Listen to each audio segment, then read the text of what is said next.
we're spiraling into the action. Yeah, this level doesn't waste any time in order to get started. You even get the machine gun right at the beginning of the level, just in case that you lost it and decided to start the level with nothing but the pistol, so hooray for everybody. This level is just really nice. Well, at least the beginning of the level is nice because it's certainly not going to be any kind of easy. It's not gonna be like the last level where there was only one enemy which happened to be a sleeping guard. And also, I'd like to say that the music for this level is really epic. I really like the song into this level, and it's just a shame that it's so underused. You barely get to hear this song at all into the entire game, and, well, I don't know, it just gives off a really good vibe of that epic confrontation which is about to happen. It's really ambient sounding, and it's also kind of majestic sounding. Ooh, this level is grandiose. So anyway, this is episode 2, Area 4, Spiraling In. And it's a good thing that we have a bulletproof armor on because we're finally gonna have a clash of the Titan. Machine gun to machine gun versus a ton of health and a guy who can't take any damage. I guess we're gonna call this a draw. Just maybe. So, yeah, just like, once again, Turn of the Screw and, more recently, Great Halls of Fire, this is another level which has been made by Mariana Weintraub, and, well, this is probably her best level into the game. I gotta say, this is probably my favorite level of the episode. The layout is pretty nice looking, and, well, she managed to pull off the concept of having a spiral-looking like level and not making it any tedious in order to go through, because you'd expect that a level in which you do constant circles in order to get to wherever... Holy shit! I finally managed to use the split missile properly. I was so shocked and awed by this that I got shot by a whole ton of people and I almost died, but whatever, I'm happy and I can finally die in peace. So essentially, the level layout of this level is a spiral, and you start into the outer edge of it, and you need to work your way through the middle of it in order to get the keys that you need in order to finish it. There's also a whole bunch of side rooms that are provided in order to do some additional exploration, so yeah, the level is not that entirely linear, so there's still a whole bunch to do and see. Not to mention that there's quite many ways in order to finish this level too, so it's not necessarily to follow the straight line that carries you round and round until you reach the point that you need to reach. No, there are several ways in order to reach the exit, and, well, we're gonna cover all in, if not most of it. But this level is also notorious for having, as usual, really retarded column or push wall mazes. Whereas the level designer decided to use pretty much touch plate mazes and stuff like that into the 2 previous levels that she... Oh wow, a god mode.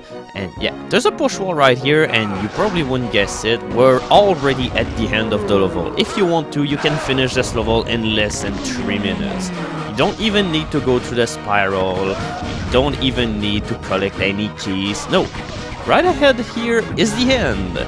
But yeah, it wouldn't be as fun, so we're just going to just skip back in order to go through the little maze right here in order to get a firebomb as well and some healing item. And yeah, that's also another tree hub. There's a push wall you have to push twice, and compared to the other tree hub that we had so far into the game, this is so easy to get in comparison, so yeah, who knows.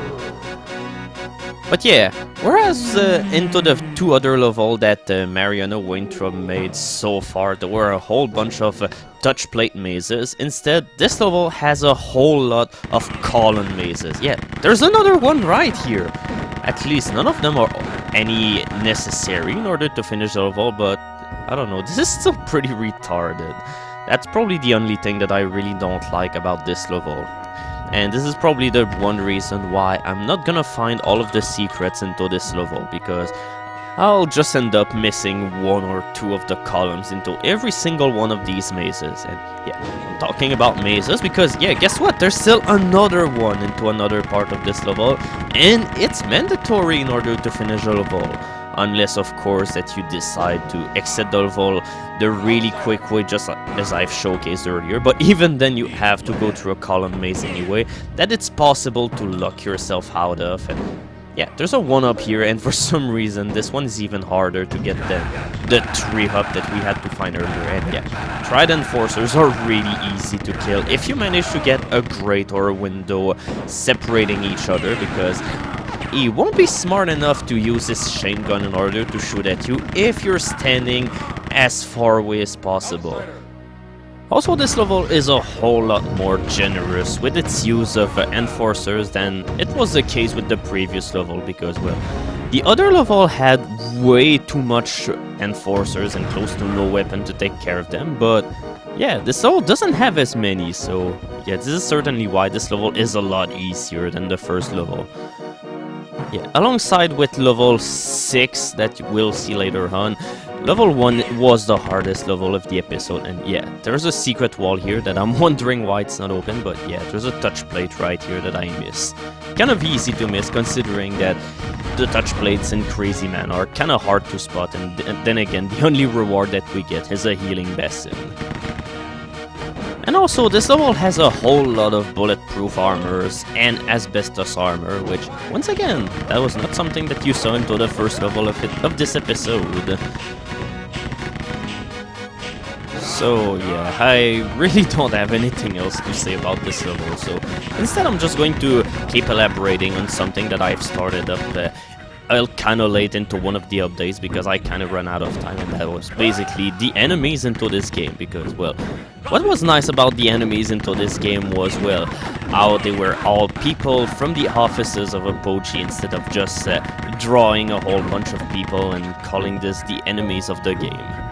Pretty much everyone from around the offices had some role to play into the game. Basically, you had people from tech support, which was playing the low guards, the vice presidents of the company that were doing stuff like playing the high guards, and finally the executive vice president of the company played the Triad Enforcer, which were none other than Mr. George Broussard, who did a whole lot of things that involve not ever finishing Duke Nukem Forever, but, well, that certainly wouldn't be fitting for Rise of the Triad, so yeah. And it was not even representative of the kind of hierarchy that there was into the company as well, because, well, the president of the company, Scott Miller, beside making an appearance with his head into the previous level, he also plays the strike team. Yeah, that's right.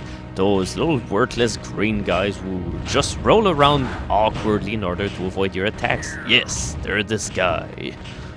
So anyway, now that we've reached those little walls of fire, that's a sign in order to tell you that you finally reached the center of the spiral. After going through once again another kinda stupid column maze, I really think that the level developer went a little bit overboard with this one. I just think that she put a little bit too much of these in there, and that's pretty much the only thing that I hate about the level. And this one also is obligatory to finish the level, unless of course that you decide to cheese your way through the level using another column maze like we saw earlier into the update.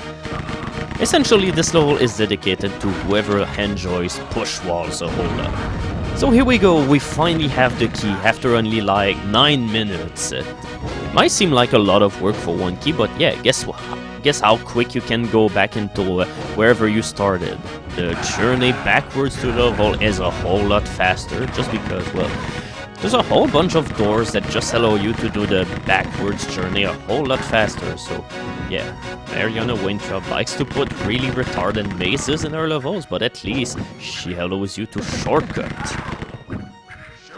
Also, the gold key that you need to get into this level is really lackluster compared to all the effort that you have to put in just in order to get the silver one, because yeah, you basically have this little room with a whole bunch of really low level monsters, and well, you just need to find a little touch plate here that's gonna open your way forward in order to finally be able to finish this level. I hope this guy is not gonna be too mad that I disturb him in his sleep. But at least this sleep is going to be eternal. Okay, that was needlessly sinister. But here we go, we're pretty much back to the same point that where we were whenever we decided to use the little shortcut earlier, but before we're finally done with the level, we need to find our way around a maze filled with flamethrowers and random firewalls that are just placed there just because. Whoever did the decoration for this place is pretty much the most schizophrenic person ever. I wonder what I should do in order to put lights around my palace. I know, flaming wall made out of lava. That's gonna work out pretty well. But yeah, whenever it comes the time to finish this level, I usually just go and take the shortcut that you can get through the column maze, if only because the last room that leads to the ending bit, as we've saw earlier, is really lackluster in comparison to most of the level. There's basically this really large room, and even on Crazy Man, there's way little enemies there. There's just like one guy around every single corner or so, and sometimes there's not even any enemies. It's so easy. It will feel weird that I just call out in order to get like a Triad Enforcer, but yeah, just give me something challenging to shoot at for a change. Not a whole bunch of strike teams that are facing me from the back. So here we go, we're back into the ending of the level. We're just gonna swap out our weapon to get a full firebomb for the next level because we're gonna need it. So here we go, that was the end of Spiraling in which we got almost nothing, and I'm pretty sure that, once again, all of the secrets that I've missed was just like 2 or 3 stray columns around the level. I'm pretty sure that I got everything once again. It's just so hard to tell with those levels, it's so easy to miss stuff. So, anyway, coming up next, one of the levels that many people who play Rise of the Triad dread. Oh, you're shivering in terror, alright, because the next level is Episode 2, Area 5, Rocky Plateau.